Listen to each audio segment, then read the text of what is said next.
Boa noite, irmãs. Aquelas que eu não tinha cumprimentado ainda, e mesmo as que já tinha cumprimentado. Graça e paz. Penso que o objetivo de estarmos aqui,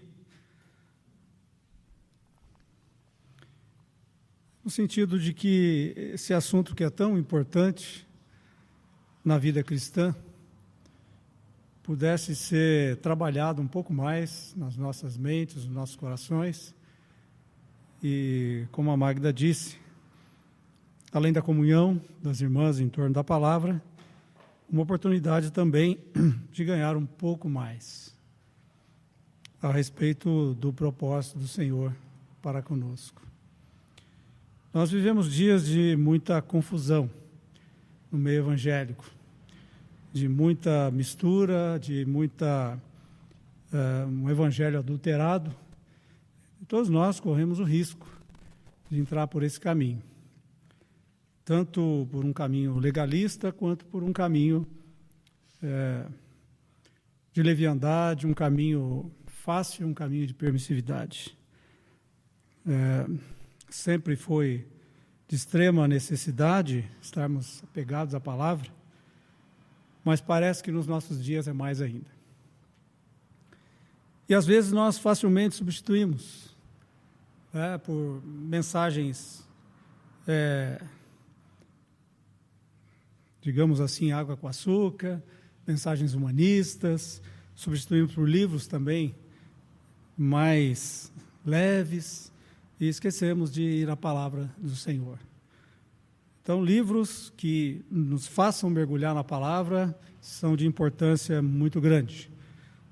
E nunca devemos substituir um livro pela palavra. Bons são aqueles livros que nos façam mergulhar na palavra, que nos façam abrir a palavra e ver como as coisas se dão. Em princípio, parece que há uma ideia de que o evangelho é simples, é fácil. Realmente, por um lado mas por causa da nossa ignorância espiritual, porque nós somos obtusos em relação às coisas espirituais, e porque o Evangelho, a palavra do Senhor, se discerne espiritualmente, então se torna extremamente difícil para nós. Foi assim nos dias do Senhor, ele falou de maneira simples, mas ninguém entendia, nem mesmo os discípulos. O Senhor disse que quando o Espírito viesse, então eles iriam entender, o Espírito os faria lembrar de tudo, o Espírito os ensinaria e os convenceria. E foi o que aconteceu. O próprio apóstolo Pedro, também na sua carta, se referindo ao apóstolo Paulo, diz: nosso amado irmão Paulo fala de coisas difíceis de entender, que os ignorantes deturpam para a sua perdição. Então, queridos, e esse assunto, estou dizendo isso porque esse assunto, que trata esses 6 primeiros capítulos, é um assunto extremamente importante, mas não é um assunto fácil.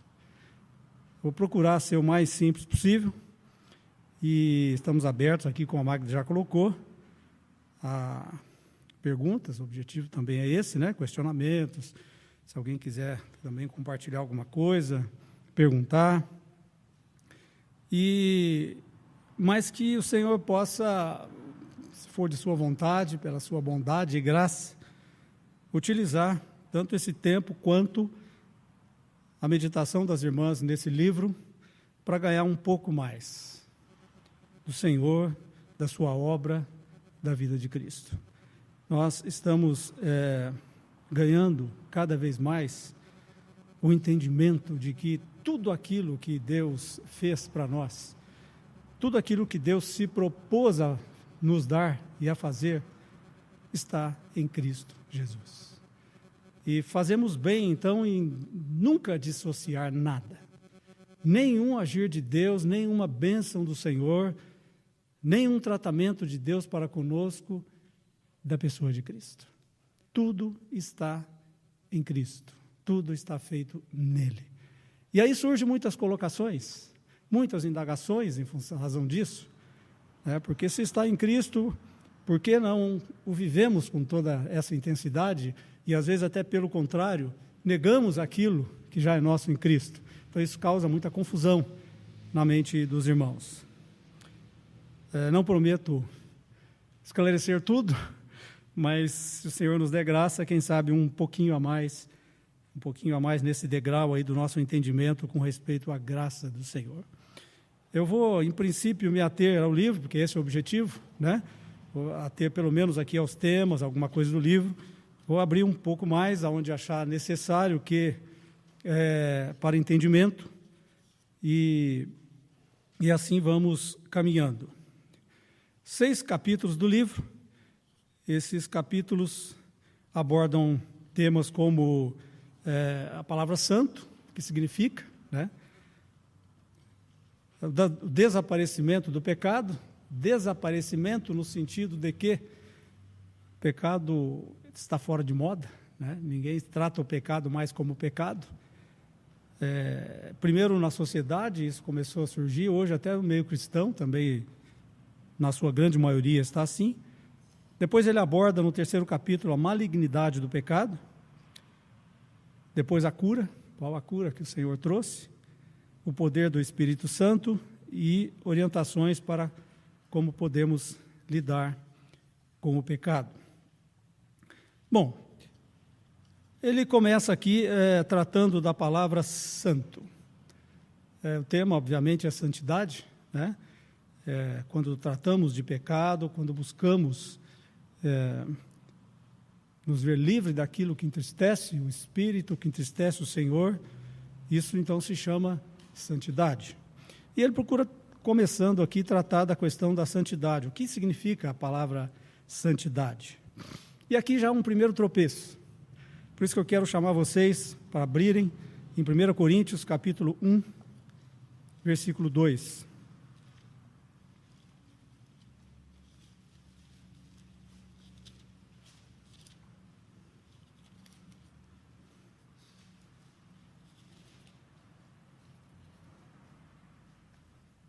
Coríntios, capítulo 1, versículo 2, nessa abertura que Paulo faz da sua carta, essa saudação, ele diz, versículo 1, Paulo, chamado pela vontade de Deus para ser apóstolo de Jesus Cristo, e o irmão Sóstenes, a igreja de Deus que está em Corinto, aos santificados em Cristo Jesus, chamados para ser santos, com todos os que em todo lugar invocam o nome do nosso Senhor Jesus Cristo, Senhor deles e nosso. Todos estão me ouvindo bem? Aí atrás, está dando para ouvir? Não sei se você reparou, parece ou uma redundância ou uma contradição. Versículo 2, a igreja de Deus que está em Corinto, aos chamados em Cristo Jesus, santificados em Cristo Jesus, chamados para ser santos. Ele afirma que são santificados.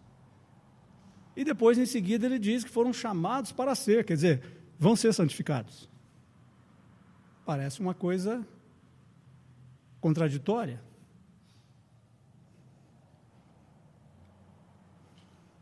A palavra santo, o autor procura descrever muito bem aqui, tá? Procura definir, ela tem 2 sentidos. Um sentido literal é separado. Separado. Então, que é santo para Deus, isso no Velho Testamento nós vemos muito. Aqueles utensílios que eram usados, tanto no tabernáculo quanto no templo, eram utensílios santos, porque eles eram separados de tudo mais para uso exclusivo de Deus. Dos sacrifícios, das ofertas. Então, santo, em primeiro lugar, significa algo ou alguém, no caso aqui, tratando dos irmãos, de nós, somos separados para Deus. Ninguém nasceu separado para Deus. Nós nascemos no pecado, isso ele vai abordar aqui no próximo capítulo, né, da malignidade do pecado.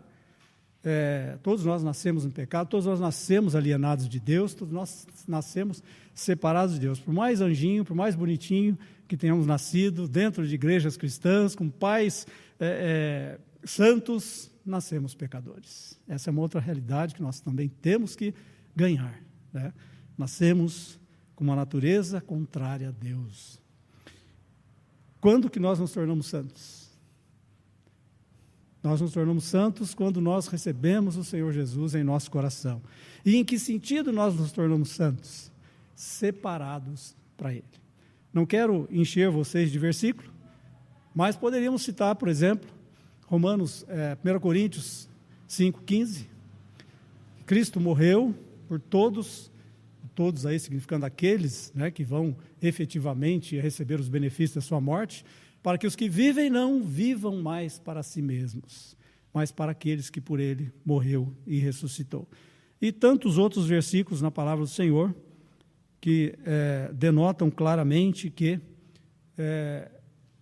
a partir de que nós conhecemos o Senhor e nos entregamos a Ele, nós não nos pertencemos mais.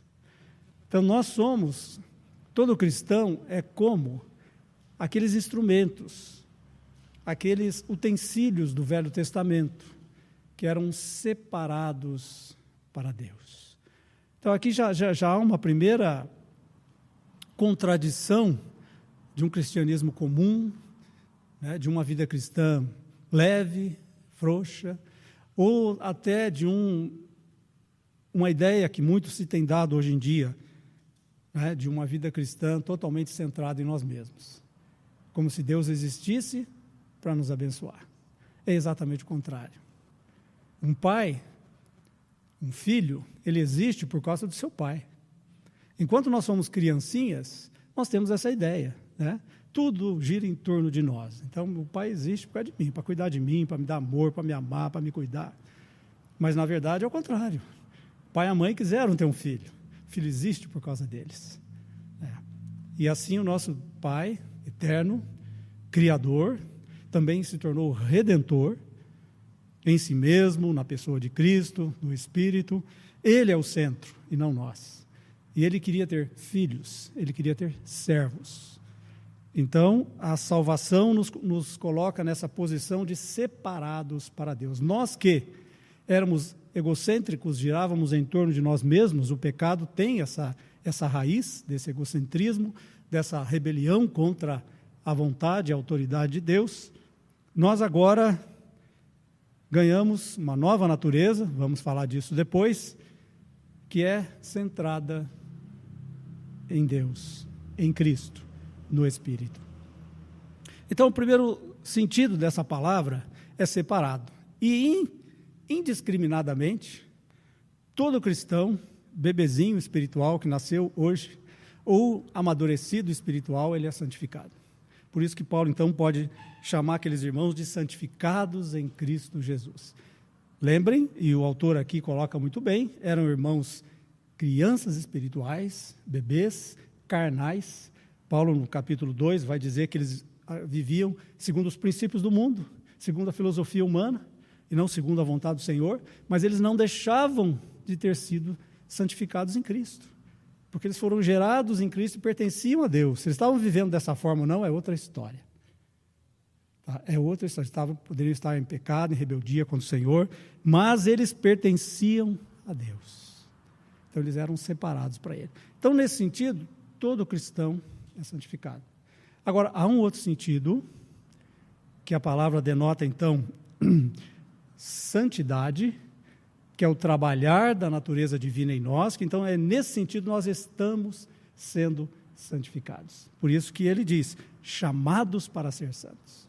Então nós somos chamados, e isso é a mesma coisa que Romanos 8, 28 e 29, que diz que todas as coisas cooperam para o bem daqueles que amam a Deus, e o versículo 29 vai explicar o 28, diz, daqueles que foram chamados segundo o seu propósito, que é sermos conformados à imagem de Cristo. Isso é santidade, isso é santificação. Santificação é a vida de Cristo ser trabalhada em nós. Então, num sentido, nós somos santos, separados para Ele. E devemos aprender a viver dessa forma. Uma coisa ajuda a outra. Precisamos ter essa consciência de que não somos de nós mesmos, mas é só na medida em que nós somos santificados em nossa maneira de viver, que nós de fato vamos viver essa separação para Ele. Por isso que os coríntios, que ainda eram bebês espirituais, estavam vivendo para si mesmos. estavam vivendo em muitos aspectos em desacordo com a vontade do Senhor. Porque é só na medida em que a natureza de Cristo, a vida de Cristo é trabalhada em nós, em que nós somos santificados, é que nós vivemos essa separação. A palavra santidade, ela traz em si a ideia, duas ideias importantes na palavra de Deus: consagração, ser consagrado para o Senhor, e consagração não é alguém ser glorificado, né? Alguém está no ápice da sua capacidade, não. Consagração, a ideia bíblica é de separação, né? É de viver para o Senhor. Bom, então, o capítulo 1, o irmão discorreu sobre isso, sobre essa questão da santidade, no sentido de ser separado para Deus e no sentido de que está sendo trabalhada em nós a santidade, a vida de Cristo. Só houve uma pessoa aqui nessa terra que de fato viveu separado para Deus e viveu santo no sentido de cumprir toda a vontade de Deus. Esse alguém é Cristo. E através da sua morte, da sua vida de obediência, da sua morte, da sua ressurreição, glorificação e da vinda do Espírito que Ele enviou. Isso pode ser trabalhado em nós. Isso foi nos dado. Esse que é o sentido, então, da santificação.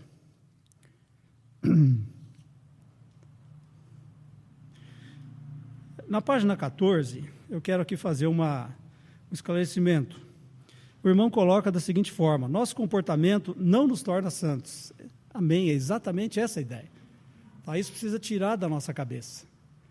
Tá? De que, não, eu vou mudar de vida, mesmo aqui trabalhando essa questão dos pecados intocáveis, né? Não é o nosso esforço que nos vai tornar mais santos, mas é essa separação, é aquilo que Cristo fez, tanto no sentido legal, que Ele nos comprou para Cristo, quanto a sua obra de se dar a nosso favor. É isso que vai nos tornar santos, no sentido prático da palavra, né? Então ele fala, nós somos feitos santos unicamente pela ação sobrenatural, imediata do Espírito Santo. Agora presta atenção, que realiza essa mudança profunda em nosso íntimo, para que, de fato, nos tornemos novas criaturas em Cristo. Então ele cita 2 Coríntios 5,17, que diz o seguinte: se alguém está em Cristo, é nova criatura. As coisas antigas já passaram, tudo se fez novo. Eu não gostei da palavra mudança que ele coloca aqui. Tá? Somos feitos santos unicamente pela ação sobrenatural imediata do Espírito Santo, que realiza essa mudança profunda em nosso íntimo. É verdade que se a gente for olhar por um lado, a gente pode dizer, não, algo aconteceu dentro de nós, mas não é uma mudança. Aqui está um dos problemas, tá? Um dos defeitos do nosso entendimento com respeito à santidade. E que nós vamos errar muito, nós vamos sofrer muito se tivermos um entendimento errado. Tá? Não é pelo nosso esforço próprio, não é transformação da nossa natureza. Nós precisamos entender, e o próprio versículo que eu citei diz isso, e a Bíblia está cheia de citações, de dizer que foi nos dado o que mesmo? Uma nova natureza. Se alguém está em Cristo, é nova criação, nova criatura, ou nova criação. O Senhor Jesus diz para Nicodemos, lá em João capítulo 3, que se você não nascer de novo, não pode ver o reino de Deus. Então, o Evangelho de João está cheio dessa citação. Paulo, em todas as suas cartas, 1 João, aquele que nasceu do alto. Né? O que aconteceu com aquele que agora se denomina cristão, se de fato ele é um cristão verdadeiro, é que nasceu dentro dele uma nova criatura. O Espírito de Deus, ao passar a habitar em nós, vivifica o nosso espírito que estava morto para com Deus e gera uma nova criatura dentro de nós. Então agora, todo cristão, todo filho de Deus tem duas naturezas: a velha natureza e a nova natureza. Isso está muito claro, Romanos 6, Romanos 8. É muito importante a gente entender isso, porque depois, quando vai tratar da questão da mortificação do pecado, já traz uma confusão danada. Mas escuta, eu estou morto para o pecado ou não estou? Quem está morto, afinal de contas?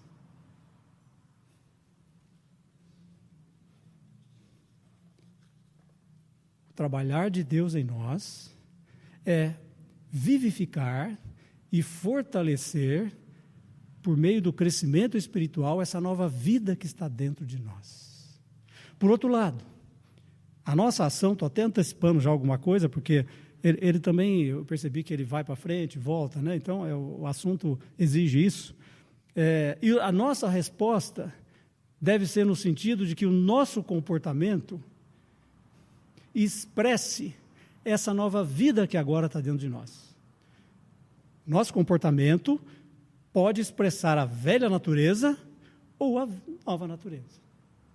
Então, é complicado a gente falar de mudança. Exteriormente, há uma mudança, mas interiormente não. É algo novo. E todos os textos, desde o Velho Testamento, é interessante, porque ele cita o texto e ele chamou de mudança. Veja Ezequiel 26, que ele diz, né? Em seguida, aí o que eu li, ó. Ezequiel 36, 26. Também vos darei um coração novo. Não é uma mudança de coração. Não é um coração reformado. É um coração novo. E porei dentro de vós um espírito novo. Tirarei um coração de pedra e vos darei um coração de carne. Então vejam que são coisas novas. Deus não está reformando.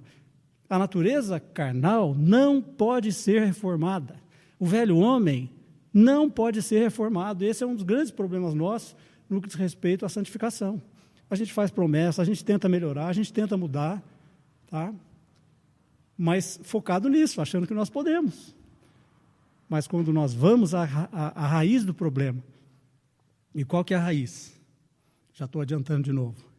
É reconhecer que nós nascemos no pecado, o pecado habita em nós, há uma natureza dentro de nós, contrária a Deus, mas, quando eu nasci de novo, o Espírito de Deus passou a habitar em mim e vivificou, e deu vida, uma nova vida. E a palavra do Senhor diz que aquele que se une ao Senhor é o Espírito com Ele. Então, a santificação é o processo pelo qual nós nos humilhamos diante do Senhor, reconhecendo que, pela velha natureza, nós não podemos fazer nada. E que o único destino dela é cruz. Mas permitir com que sejamos influenciados pelo Espírito de Deus para vivermos pela nova natureza. Então, não é reforma. Externamente, alguém vai olhar para nós e vai dizer, houve uma mudança nesse cara. Mas nós, se estivermos instruídos pela palavra de Deus, nós vamos saber, não é mudança. É Cristo. Por isso que Paulo falava tanto, é Cristo em mim, a esperança da glória. Vivo não eu, mas Cristo que vive em mim. Vocês entendem por que Paulo falava tanto isso? É porque ele sabia que essa nova natureza é que poderia agradar a Deus. Em Romanos 7, Paulo fala, eu sei que em mim, aí ele coloca uma vírgula, isto é, na minha carne, não habita bem nenhum. Ora, um apóstolo, alguém que andou com o Senhor anos a fundo, está dizendo isso. Então não é na nossa carne, a carne não tem reforma, a carne não tem esperança. Se nós agirmos pela nossa força, pela nossa carne, nós estamos roubados. A carne não agrada a Deus. A carne vai servir de oportunidade para Satanás nos tentar. A carne vai servir de oportunidade para despertar em nós apetites contrários à vontade de Deus. Mas em nosso espírito, a vida e paz. Bom, então tomem cuidado com essa palavra mudança. Pensem em mudança sempre de alguém que olha de fora de nós. Mas dentro de nós é uma vida substituída. Dentro de nós é Cristo habitando em nós pelo Espírito Santo.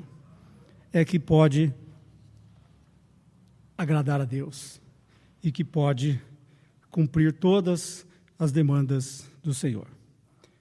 Bom, vamos andar um pouco mais. Capítulo 1 seria isso, então. Capítulo 2, ele trata do desaparecimento do pecado. Como eu citei, o tema, título, é para chocar mesmo, né, que ele deve ter colocado, não é que o pecado desapareceu, né? É que o pecado está sendo ignorado, totalmente ignorado.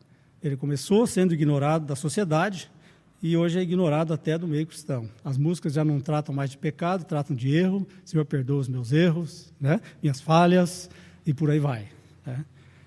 E, oi.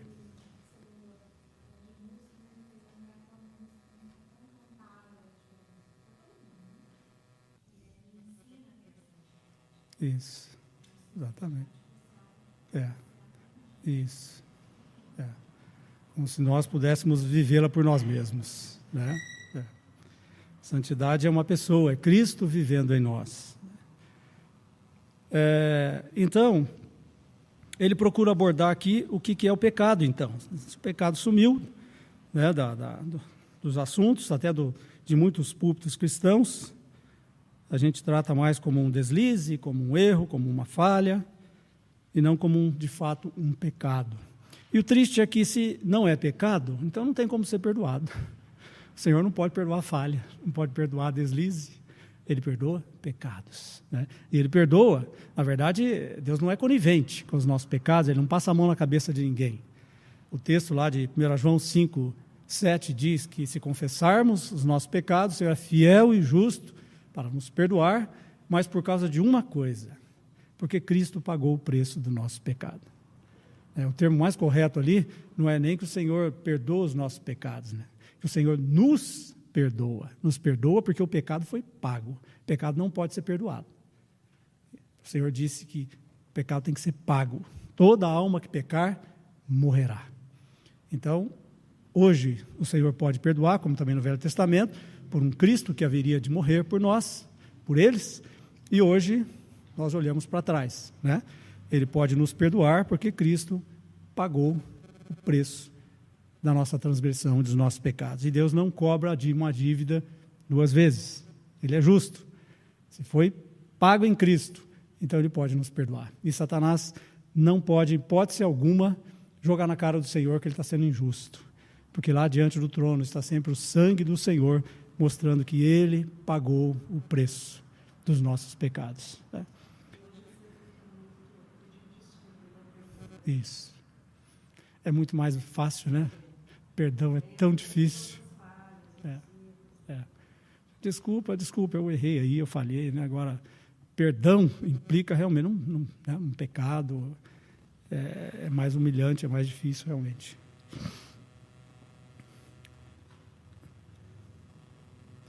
Bom, ele também procura colocar aqui o que é o pecado. Pecado, na raiz da palavra, significa errar o alvo, errar um objetivo, e o objetivo sempre é agradar a Deus. O objetivo é a lei moral de Deus. As leis do Velho Testamento, elas eram compostas de leis cerimoniais, aquelas que regiam todas as ofertas que eram oferecidas a Deus, de leis comportamentais, de leis civis que regiam a nação como um todo, e da lei moral de Deus. Aqueles 10 mandamentos que nós estamos tão acostumados a tratar como lei, abordam a lei moral de Deus. Para nos relacionarmos com Deus, para sermos aceitos por Deus, preciso que se cumpra essa lei moral. E o Senhor Jesus disse que quem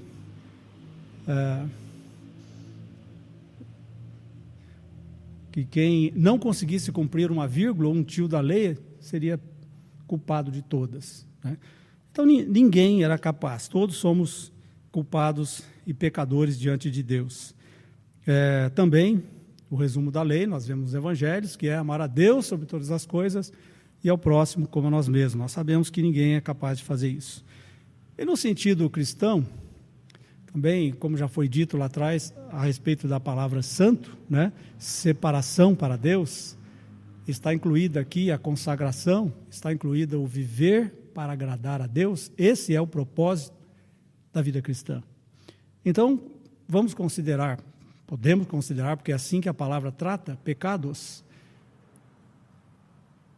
quando agimos, ou pensamos, ou sentimos, ou qualquer ato que seja contrária a esse desejo, a essa vontade, a esse ato de agradar a Deus. Então é algo feito em desacordo com a vontade, com o propósito de Deus para nós. Isso é que é pecado. Então, errar o alvo é uma expressão que nos ajuda a ver, lembrando que o alvo, então, é agradar o nosso Senhor e viver para Ele. Cristo sempre é a nossa referência. Ele viveu aqui para agradar o Pai. Por isso, não se achou pecado nele. E já nós temos muitas dificuldades na nossa velha natureza, vamos dizer assim, porque é uma natureza egocêntrica, é uma natureza egoísta, é uma natureza voltada para nós, pelo que queremos, natureza fraca no que respeito à vontade de Deus e cheia de concupiscências. Então, o diabo sempre acha brecha na nossa velha natureza para nos tentar. E Tiago, capítulo 1, versículo, se não me engano, 14, isso mesmo, ele diz lá que todos nós somos tentados pelas nossas próprias concupiscências, quando essa nos atrai e nos seduz. Não é a única forma de tentação, tá? Mas é uma das mais fortes para nós que temos a natureza carnal ainda dentro de nós.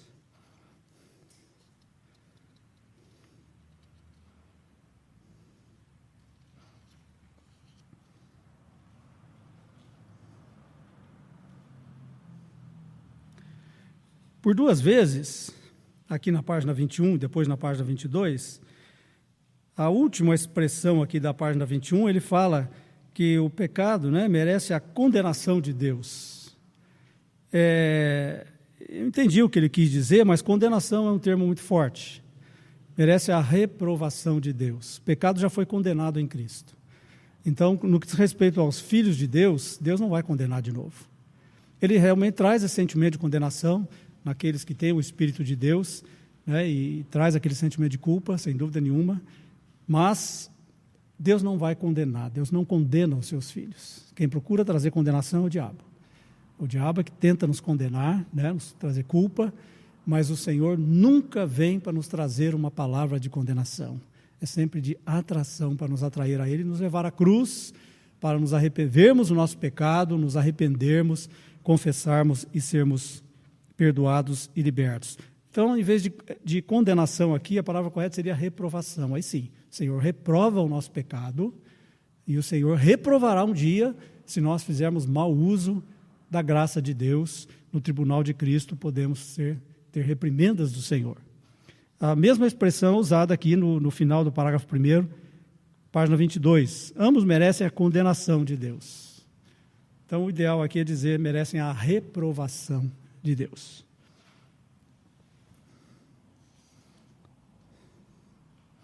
Depois ele diz aqui, no próximo parágrafo, expressão final,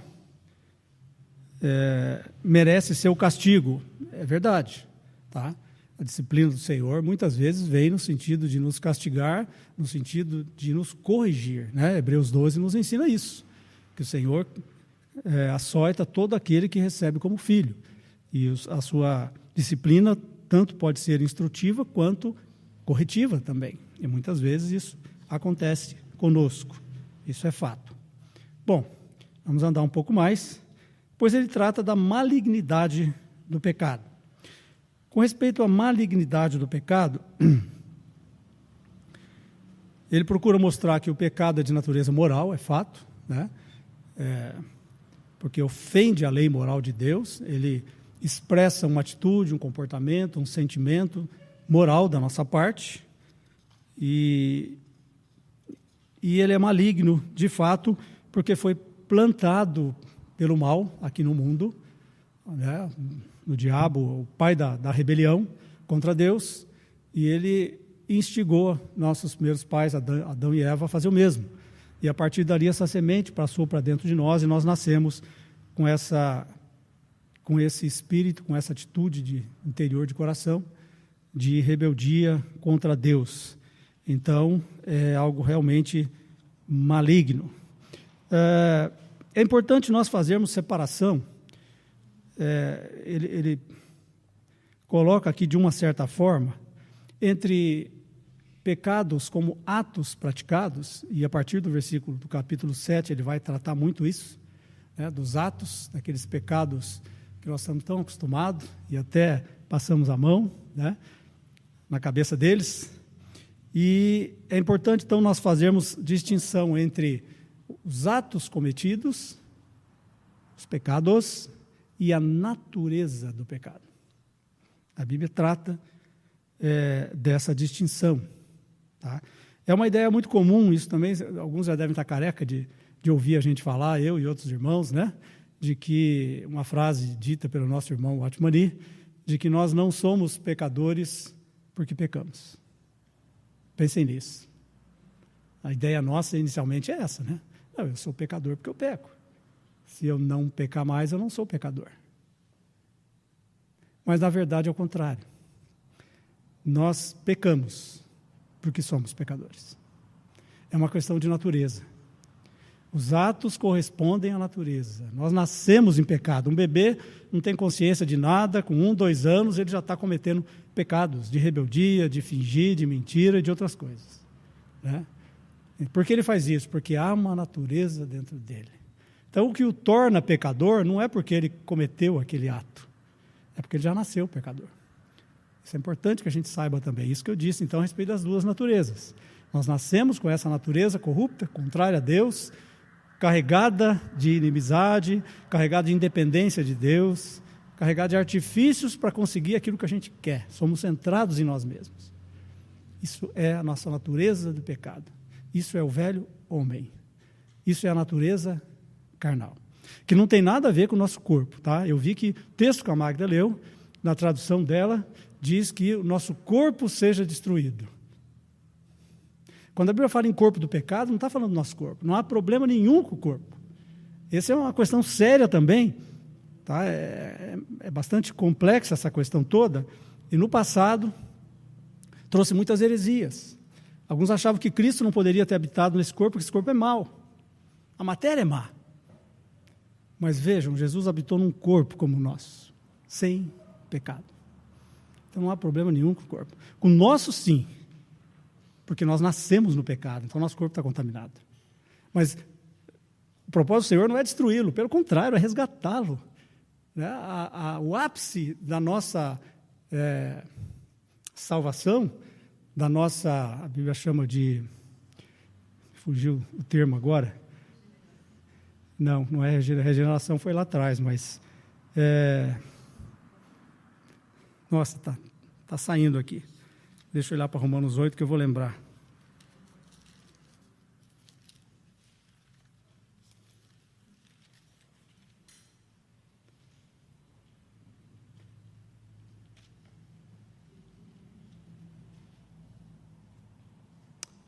Deixa, daqui a pouco eu lembro.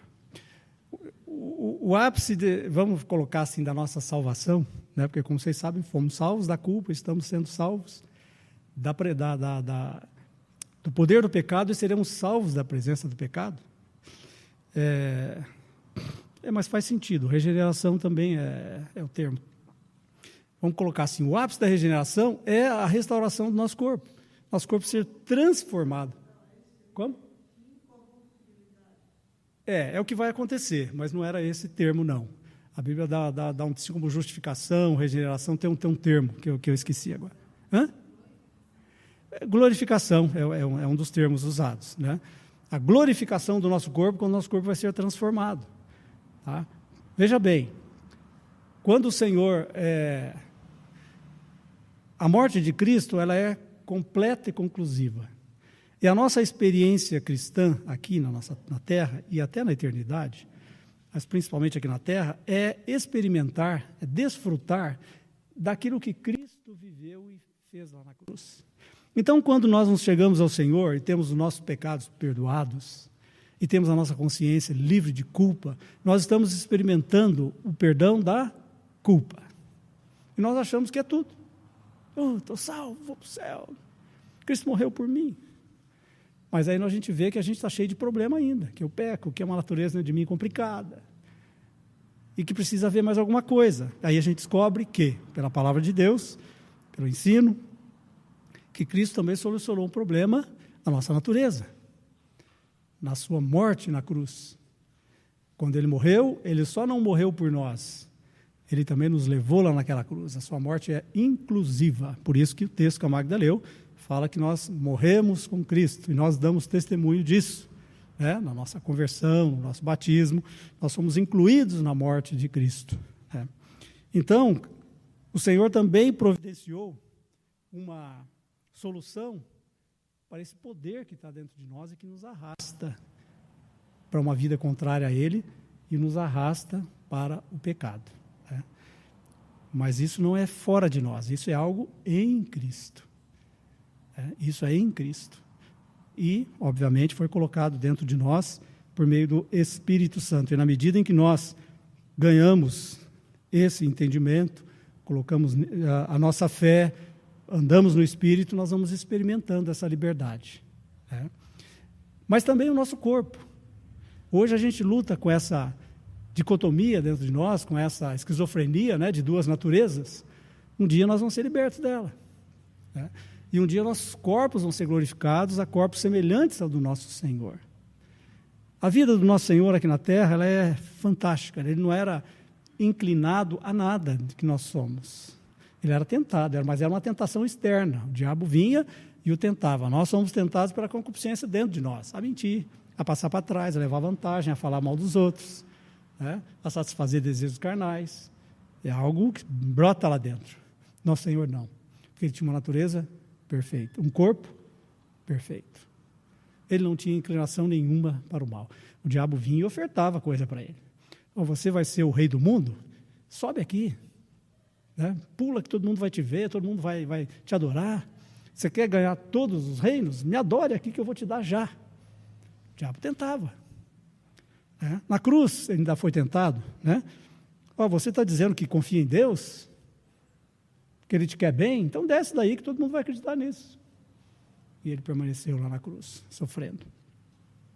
Então, essa natureza do Senhor, que hoje está sendo trabalhada em nós pelo Espírito Santo, no sentido de nós experimentarmos a libertação paulatinamente do poder do pecado, um dia ela também vai acontecer no nosso corpo. Mas guardem sempre isso. O Senhor ama o nosso corpo. Ele que criou. E o nosso corpo é bom. O que o torna ruim é o pecado que habita em nós. É a natureza carnal dentro de nós, né, que ainda fomenta em nós. Mas na matéria não há problema nenhum.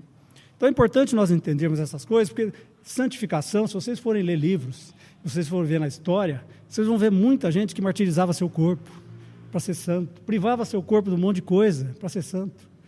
Não tem nada a ver.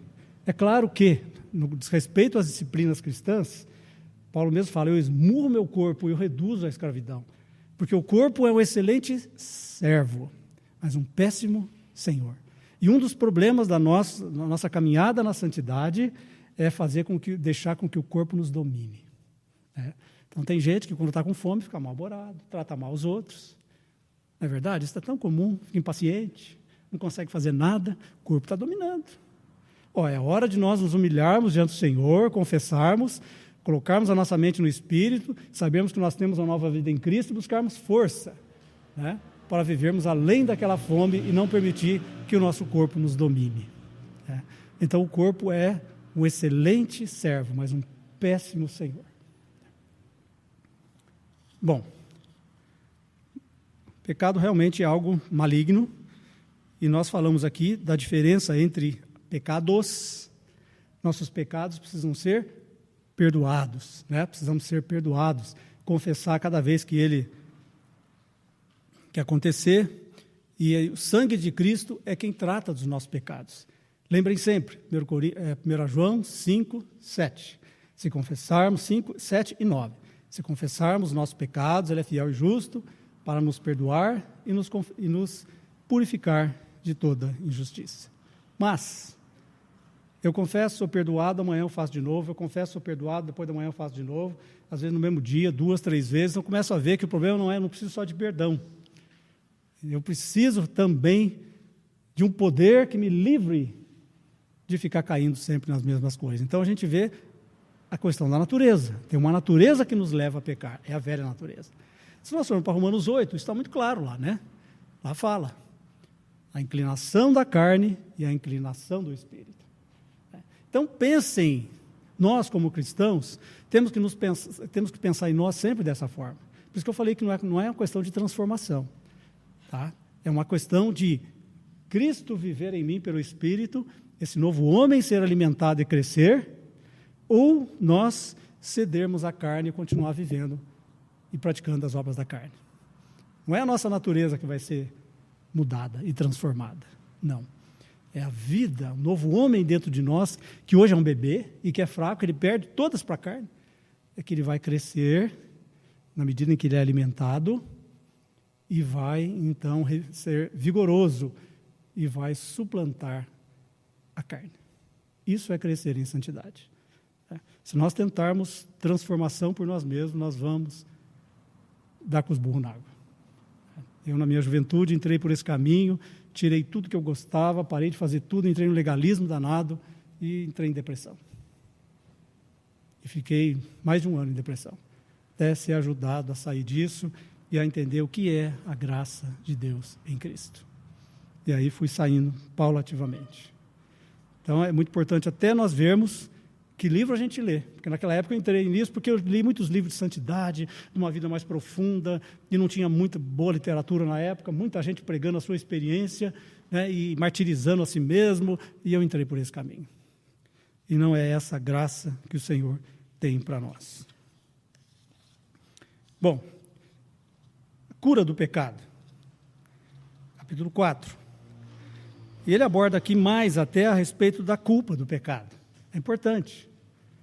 Muito importante nós aprendermos a lidar com a culpa do pecado, sabermos que nós somos aceitos com Deus.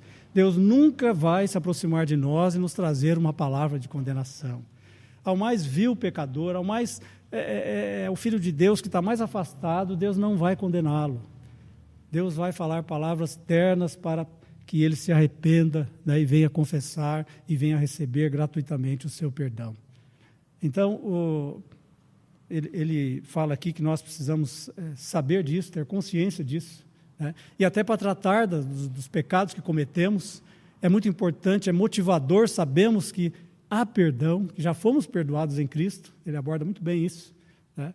Realmente é muito importante sabermos que nosso Senhor, de braços abertos, nos recebe a todo aquele que se aproxima dele na pior condição que estiver, né? Mas ele não nos despede da forma como chegamos. Essa é a grande lição que nós vemos lá na mulher pecadora. Vocês lembram? Todo mundo queria jogar pedra nela. O Senhor está lá escrevendo na areia. Aí o Senhor diz: quem tiver sem pecado, atire a primeira pedra. O Senhor continuou escrevendo, daqui um pouco ergueu a cabeça, não tinha ninguém. Ele falou: olha, cadê teus acusadores? Foram embora. O Senhor falou: nem eu te condeno. Mas ele disse: vai e não peques mais. Ora, se o Senhor disse aquilo para colocar mais um peso na mulher, que mal aguentava, né, o peso que ela já tinha, será que o Senhor diz: dá um jeito de não pecar mais? Se você pecar, vai te acontecer coisa pior. Às vezes é esse evangelho que as pessoas pregam por aí. Nossa, se você pecar, nossa, vai, a mão de Deus vai pesar, vai. O Senhor disse para ela: não peques mais, porque Ele deu graça suficiente para que ela não pecasse mais. E é isso que nós vemos. Esse é o Evangelho. É o Evangelho que traz perdão, mas é o Evangelho que traz poder, traz uma nova vida. Então o Senhor disse a ela: vai, não peques mais, porque Ele era o poder que ela precisava para viver uma vida nova. Ele deu a ele uma vida nova. E é isso que Ele faz conosco. Agora, se nós quisermos, na nossa carne, reunir todos os esforços para não pecar mais, nós estamos perdidos. Nós vamos precisar recorrer à vida de Cristo que está em nós. Nós vamos precisar recorrer à vida no Espírito que está em nós. Então, tratar os nossos pecados é fundamental para a nossa caminhada cristã. Porque o pecado deforma a nossa mente, a nossa consciência. Muito importante, o irmão não trata aqui, mas nessa questão é muito importante nós entendermos a triunidade do homem. O homem foi criado corpo, alma e espírito. Corpo é a parte mais externa, a alma diz respeito, então, à nossa personalidade, né, às nossas emoções, vontade, intelecto, nossa mente. E o nosso espírito? O corpo tem as suas cinco faculdades, né? Tato, olfato, paladar, por aí vai. E o nosso espírito é aquela parte que tem percepção do mundo espiritual. Então, nós temos ali a consciência, nós temos capacidade de crer, e nós temos comunhão, capacidade de comunhão com alguém que nós não vemos. Isso está em nosso espírito. Acontece que o homem, quando pecou, o espírito perdeu a ação dentro, a alma e o corpo. O corpo domina a alma e a alma cresceu demais, domina o homem. Então a gente se encoleriza e ninguém segura, né? Nos emocionamos e não conseguimos também nos conter, a nossa alma toma conta. Isso quando o corpo não domina. Mas o Senhor sempre quis que o espírito dominasse. O espírito se expressa através da alma e do corpo. Né? Mas hoje, por causa do pecado, está invertido. Quando o Senhor nos regenera, o espírito nasce de novo. E Cristo habita em nós pelo espírito, ainda um bebezinho. Tá? Ele ainda é dominado pela nossa alma. Ainda é dominado pelo nosso espírito. Por isso que o Senhor fala que nós precisamos de morrer. Se o grão de trigo caindo em terra não morrer, fica ele só. Mas se morrer, produz muito fruto. O corpo é como uma casca que aprisiona o espírito. A alma aprisiona a vida de Cristo que está dentro de nós. E se nós não formos quebrantados na nossa alma, render a nossa vontade. Por isso, muitas vezes, a mão disciplinadora do Senhor tem que trabalhar conosco, para fazer com que seres tão obstinados como nós, nos arrependamos, sejamos quebrantados diante dEle, para que o Espírito de Deus possa encontrar lugar para sair, para manifestar, para que nós possamos perceber a vida do Espírito que é em nós. Enquanto nós somos bebês espirituais, nós não percebemos. Porque se nós vamos lermos Romanos 8, nós vamos ver que o Espírito é ativo. O Senhor também disse, em João 14, João 16, que o Espírito nos ensinará, que o Espírito nos fará lembrar, que o Espírito nos convenceria. Mas se nada disso está acontecendo conosco, alguma coisa está errada. Por quê? Será que Ele não habita em nós? Habita. É porque nós estamos tão presos na nossa alma, que nós não percebemos. Ou até percebemos, mas pela nossa obstinação deixamos para lá. Às vezes o Espírito nos incita a orar. Fala, depois eu oro. Trate esse assunto, depois eu faço isso. E daqui a um pouco não percebemos mais nada. A única forma de crescermos espiritualmente, de crescermos em santidade, é obedecermos ao Espírito. E fazermos aquilo que, todas as inclinações que Ele nos dá. A palavra de Deus diz que Ele nos ensina a orar. O problema é que quando nós oramos, nós nos estampamos a falar feito papagaio. Não percebemos, não tomamos a temperatura do Espírito no nosso coração. E quem sabe a gente ora sempre do mesmo jeito. É hora de parar. Aprender ali, ter um momento de quietude diante do Senhor, pegar a palavra. O irmão usa aqui, a gente vai falar agora há pouco para encerrar, dos passos práticos que ele dá no final, que a gente precisa aplicar a palavra a nós, colocar na primeira pessoa. Né? Há muito tempo eu já tenho colocado isso para os irmãos, que é uma prática que eu aprendi, que enriqueceu muito a minha vida. Podemos pegar textos da palavra e, em vez de Paulo estar falando ali, eu falar para mim. Porque se Cristo diz, por exemplo, como nós citamos aqui, né, se alguém está em Cristo, é nova criatura, eu posso dizer, eu estou em Cristo, eu sou nova criatura. Queridos, se nós falarmos isso para nós, se nós orarmos a respeito disso, durante um tempo na nossa vida, isso vai ganhar outra dimensão na nossa vida. Outra dimensão. Você vai viver, vai ter aquela consciência, vai dar lugar para o Espírito trabalhar na tua mente, no teu coração, e realmente você vê, eu sou uma nova criatura. As coisas antigas já não têm mais tanto poder na minha vida. Tudo se fez novo em Cristo. Tudo pode ser novo.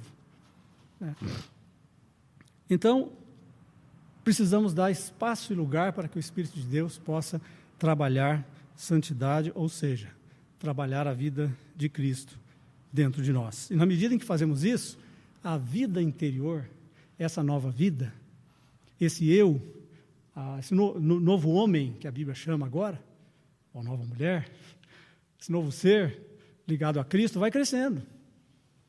Vai crescendo, vai tornando forma, vai deixando de ser bebê, e nós vamos poder perceber mais as influências do Espírito na nossa vida, né? E vamos poder suplantar mais também os ditames da carne. E por isso que Paulo fala, fazei morrer a vossa natureza carnal. E ele diz também, se pelo Espírito mortificardes os feitos do corpo, certamente vivereis. O vivereis que ele fala é isso, é não ser escravo, porque o corpo grita, a gente já acaba, já cede.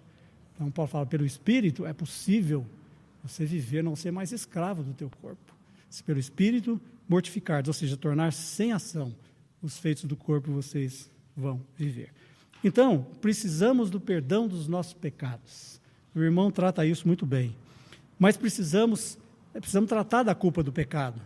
Mas precisamos reconhecer também que há uma natureza dentro de nós que nos inclina sempre a esses pecados.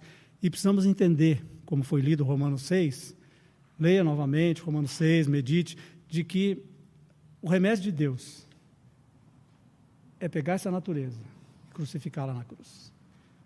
Crucificá-la, veja bem, agora tem uma outra situação. Alguém vai dizer, mas se eu morri com Cristo, olha aqui, eu estou olhando, eu estou vivinho. Olha para dentro, vê as inclinações erradas, eu estou vivo. Mas quem morreu, afinal de contas? Então, aí que está a questão. Nós estávamos mortos em Cristo. Quando o Senhor gera vida dentro de nós, a morte na Bíblia, ela não tem só o sentido de existência, ela tem o sentido de escravidão. Separação e escravidão. O versículo que eu citei agora, que Paulo fala, e que pelo Espírito mortificardes os feitos do corpo, significa torná-los sem ação. Então, morte aí significa tornar sem ação. Então, o que Paulo está querendo dizer, diz que nós morremos com Cristo, significa que, pela morte de Cristo e a nossa inclusão na morte de Cristo, nós somos libertos da necessidade de pecar, da escravidão de pecar. Se vocês for ver Romanos, capítulo 6,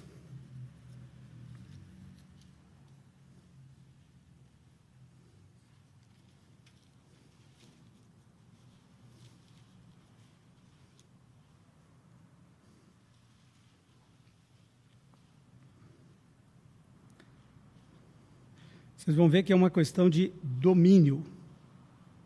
Versículo 22. Agora, porém, libertados do pecado, transformados em servos de Deus, tendes o vosso fruto para a santificação e, por fim, a vida eterna. Isso aqui é um resumo da vida cristã. Isso é um resumo. Libertados. O homem natural, ele não consegue. A única coisa que ele sabe fazer é pecar.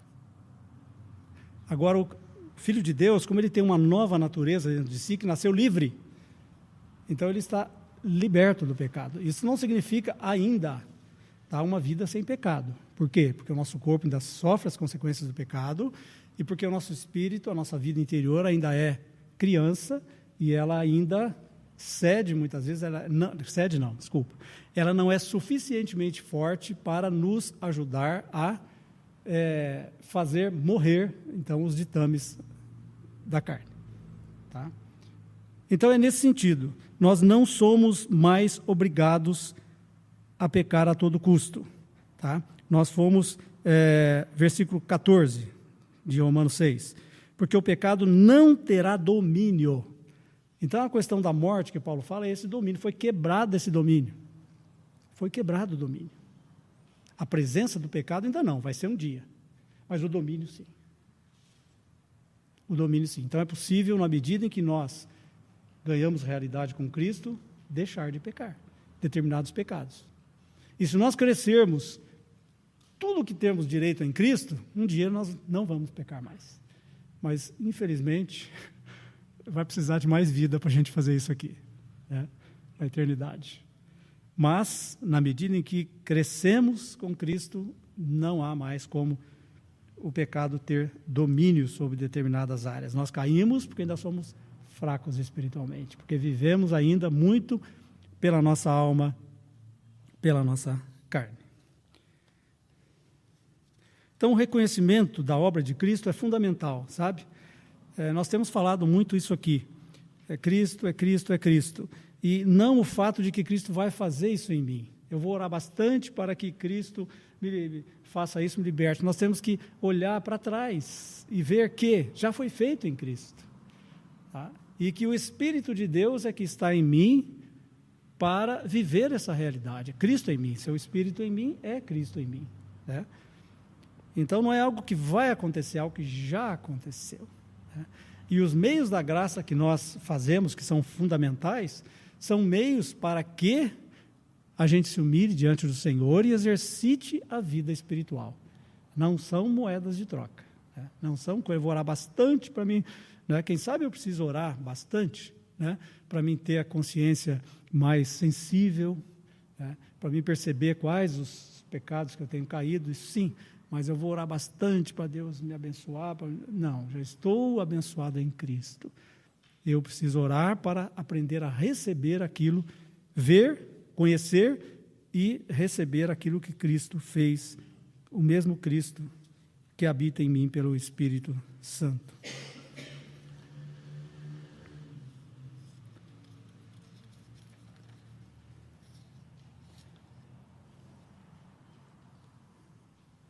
Bom, então a culpa do pecado é muito importante nós aprendermos a ficar livre dela. Por meio da confissão nós fazemos isso, tá? Muito importante a gente entender isso, tá? Pode ser que muitos de nós estejamos lutando ainda com pecados em nossa vida, mas o fato de estarmos lutando com o pecado não dá direito de nós vivermos debaixo de culpa e condenação. A culpa e a condenação é tratada pelo que Cristo fez na cruz, pelo seu sangue derramado por nós. Ele pagou o preço. Então, nós, por meio da confissão, nós podemos receber, agora é preciso confessar, tá? Aquelas vezes, aquela oração, Senhor, perdoa todos os meus pecados, é muito vaga, muito vaga. É como se o Senhor perguntasse, qual pecado você quer que eu perdoe? Então, é preciso haver consciência. Não, Senhor, eu errei aqui, eu menti, eu pensei mal, eu falei mal. Então, é preciso haver confissão, arrependimento, né? E se muitas vezes não há ainda esse coração, então a gente vai sinceramente diante do Senhor, confessando a Ele que nós ainda temos prazer naquilo, e aí Ele pode dar, pode sim, aí sim, né, em fazer o nosso coração nos inclinar para odiar aquilo e desejar agradá-lo, e então ter um arrependimento verdadeiro.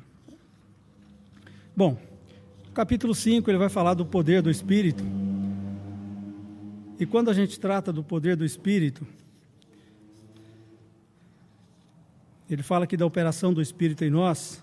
O Espírito foi dado a nós,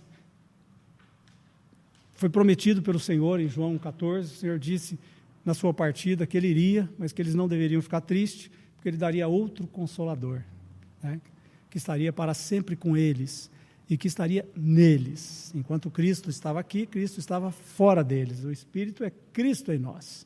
Isso é algo maravilhoso, né? Sempre conosco. Cada momento, cada dia, o Espírito em nós é Cristo em nós. E é o Espírito que aplica a nós toda a realidade que Cristo conquistou na cruz, toda a vida de Cristo. Então o Espírito nos ensina, nos convence, ele vai nos fazer perceber a vontade de Deus algumas vezes, vai nos inclinar a orar por determinado assunto, a fazer determinada coisa, ou a não fazer.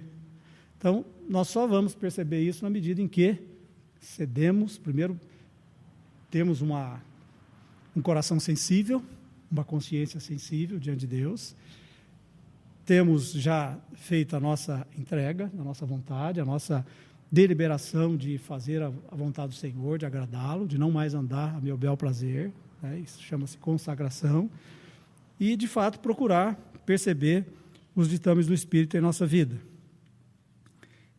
E aí temos a nossa cooperação, o autor trata bem disso aqui também, né? Deus não vai fazer nada sozinho, o que tinha para fazer sozinho Ele fez. A nossa salvação, vamos dizer assim, a justificação, é uma obra só de Deus. Nós estávamos mortos, ninguém aqui podia decidir por Deus, né? Mas a partir daí nós estamos vivos para Deus. Não é isso? Romanos 6, 5, que a Magda leu, considerai-vos, pois, 6, 6, se não me engano, mortos para o pecado, mas vivos para Deus.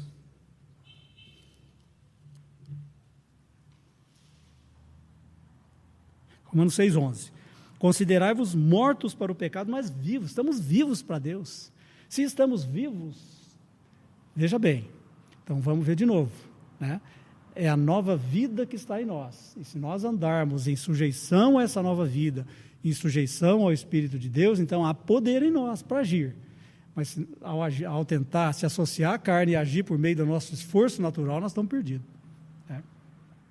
Então é só em submissão e por meio de sujeição, fé, é que nós podemos permitir que o Espírito haja em nós, e aí então nós estamos vivos para Deus e nós podemos agir. Nós estamos vivos por quê? Nós estamos vivos porque estamos ligados a Cristo.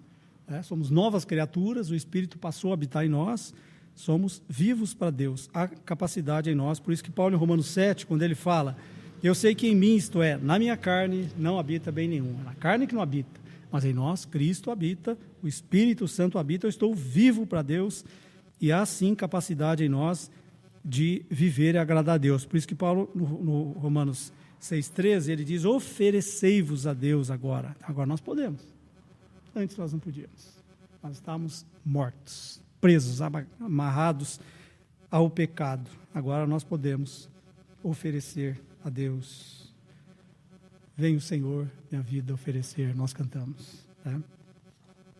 Então, e quando fala em o Espírito trabalhando em nós, nos remete para Romanos 8. Esse capítulo tão maravilhoso, que diz o seguinte, agora, pois, já nenhuma condenação há para os que estão em Cristo Jesus. E quem está em Cristo Jesus? Todos aqueles que nasceram de novo. Se alguém está em Cristo, é nova criatura. Não só é nova criatura, se alguém está em Cristo, agora tem o Espírito, e nenhuma condenação há para os que estão em Cristo Jesus. O que Paulo quis dizer aqui, quando ele fala que nenhuma condenação há? Às vezes a gente pode pensar que é aquela condenação da culpa do pecado, o diabo vem nos condenar, você fez isso. Não é não. Aquela é uma delas. Mas condenação aqui, e quando Paulo fala nenhuma, é nenhuma. Não é só a condenação da culpa. É porque antes nós estávamos condenados a viver eternamente debaixo do pecado. Uma vida sem Deus, uma vida escrava do pecado, uma natureza carnal contrária a Deus. Ele já explicou isso em Romanos 6, que foi quebrada esses grilhões. Nós não somos mais escravos do pecado. Não precisamos mais servir ao pecado como escravos. Então agora não estamos mais condenados à servidão do pecado. E de que forma? Ele vai dizer no próximo versículo. Primeiro, porque nós estamos em Cristo Jesus. E porque estamos em Cristo Jesus, ele diz, no versículo 2 de Romanos 8, porque a lei do Espírito da vida em Cristo Jesus te livrou da lei do pecado e da morte. Isso significa que agora há uma outra lei atuando em nós, por meio do Espírito Santo que habita em nós, uma lei que nos inclina, que nos puxa para o Senhor, para cima. E é assim que ele introduz Romanos 8. Mas depois ele vai falar que isso não é automático. Então, versículo 5 ele diz, porque os que se inclinam para a carne, cogitam das coisas da carne. Os que se inclinam para o Espírito, cogitar significa pensar muito, meditar, fugiu outro termo, não, quando a gente está, gravitar em torno daquilo, Então, nós estamos, a essa lei agora, antes nós só tínhamos uma lei, que era a lei do pecado e da morte, que nos puxava sempre para o mal. Agora a lei do Espírito da vida naqueles que são salvos. Mas cabe a nós ceder ou a inclinação do Espírito ou a inclinação da carne. Esse é o processo, então, de santificação. Sempre nós vamos ter essa opção. Podemos, às vezes, estar tão cauterizados que a gente nem percebe a atração do Espírito. Mas aí a gente precisa nos colocar na condição de estarmos sensíveis a Deus para percebermos o Espírito nos inclinando. Dizendo, não é aí, você respondeu mal, você não devia ter feito aquilo, não faça isso. Então, por isso que a gente precisa de orar, precisa de praticar os meios de graça, porque isso vai nos dar sensibilidade ao Espírito que habita em nós. Mas isso é possível por quê? Pelo que foi feito em Cristo. Paulo diz, porque a lei do Espírito da vida em Cristo Jesus te livrou da lei do pecado e da morte. E o versículo 4, a fim de que o preceito da lei se cumprisse em nós, que não andamos segundo a carne, mas segundo o Espírito. Então agora, a nossa jornada é aprender a andar segundo o Espírito. E uma das tarefas de aprender a andar segundo o Espírito é essa que vocês estão vendo no livro. É aprender a tratar os pecados, para que a gente não fique, caindo sempre nos mesmos, ou passando a mão deles, ou ignorando, ou vivendo de qualquer jeito. Porque o pecado entristece o Espírito Santo. É uma das razões pelas quais a gente não percebe a atuação do Espírito de Deus na nossa vida. É quando os pecados se tornam tão habituais, que eles entristecem o Espírito, eles tornam duro o nosso coração. Vocês lembram que Hebreus fala isso, né? O pecado endurece o nosso coração, o pecado mancha a nossa consciência, então faz com que a gente perca toda a sensibilidade espiritual. Não vamos perceber o Senhor falando e agindo dentro de nós. E aí a gente vive, Deus dará. Mas, se queremos de fato aprender a andar no Espírito, nós vamos ter que tratar os pecados. Nós vamos ter que aprender a exercer as disciplinas cristãs da nossa vida. Nós vamos ter que buscar todo dia os meios que o Senhor nos deu para termos sensibilidade àquela vida que já está dentro de nós, que é Cristo em nós, que é o Espírito Santo habitando dentro de nós, aplicando a obra que Cristo fez, e tornando então real em nós toda essa obra que Cristo fez. Bom,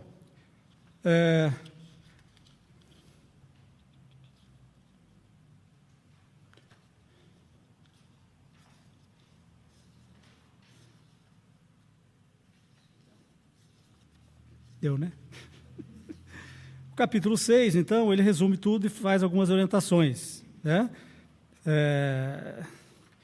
7 orientações aqui, e são orientações também importantes, Aqui, então, que ele vai abordar o aspecto da palavra de Deus, da gente pegar a palavra, textos básicos, e aplicar aquilo à nossa vida, orar em cima daquilo, colocar na primeira pessoa, nos ver ali.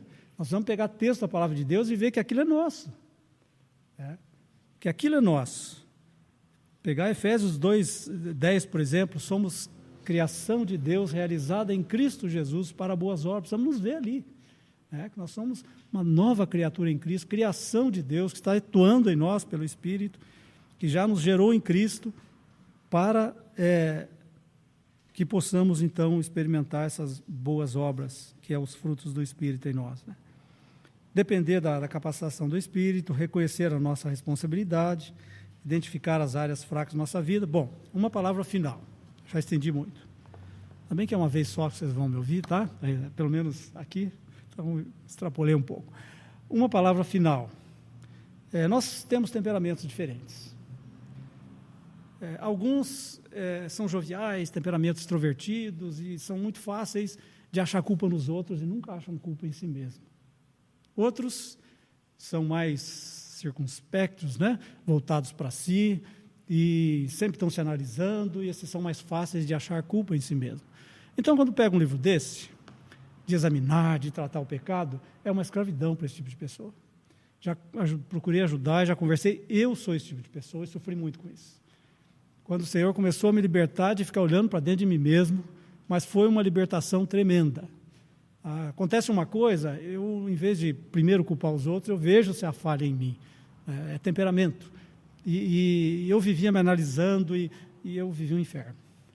Então, pela graça do Senhor, eu pude aprender que quem deve nos examinar não sou eu, é o Espírito de Deus. Contemplando, como por espelho, a glória do Senhor, é que nós somos transformados. Então, tudo isso que eu disse, na medida em que a gente aprende a ter sensibilidade espiritual, o Espírito vai falar, é Ele que convence, não é nem eu. Eu posso estar careca de saber que eu tenho um pecado, se eu não estiver sensível ao Senhor, eu não vou abrir mão daquilo. Não adianta, eu posso prometer, eu posso fazer o que for. Então, é importante sim, nós estarmos abertos a isso, tá? É importante nós confrontarmos a nós mesmos, mas cuidado. Essa tarefa pertence ao Senhor. Então, vamos nos colocar diante dEle e fazer como Davi, Senhor, sonda o meu coração. Vê se há em mim algum pecado que eu estou passando a mão, que eu não sei, ou então aqueles que eu já sei, ajuda-me a encará-lo, a confessar, me arrepender. Porque se a nossa vida cristã se resumir a todo dia eu me analisar, a enumerar pecado, nós vamos ver o inferno. Eu sei que os irmãos puritanos lá atrás, vocês vão pegar muitos livros que eles aconselham a fazer isso, resoluções e tudo mais, mas se funcionava para eles, tudo bem, mas é complicado. Então, na medida em que nós andamos com o Senhor, não vamos ser levianos, né? Vamos procurar desenvolver, sim, nossa sensibilidade para com Ele, fazer aquilo que Ele tem nos falado, porque o Senhor não passa de fase, né? Vocês conhecem aquele joguinho que se você não passar de fase não vai para frente, a vida cristã é assim também. Se o Senhor está nos tratando algo conosco, está nos pedindo algo, está pedindo para tratar algum pecado, se a gente ficar rodeando, nós não vamos crescer espiritualmente enquanto não tratar com aquilo. Então, precisamos de seriedade, mas não vamos virar o holofote para dentro de nós. Vamos virar o holofote para Cristo. Vamos procurar contemplá-lo, vamos ver seus braços abertos para conosco, vamos permitir que o Espírito de Deus ilumine os nossos corações para ver Cristo, para ver a palavra, para nos ver na palavra, e a nossa vida, então, vai crescendo e caminhando na medida em que nós respondemos a Ele. Amém? Alguma pergunta? Falei demais? Alguma colocação?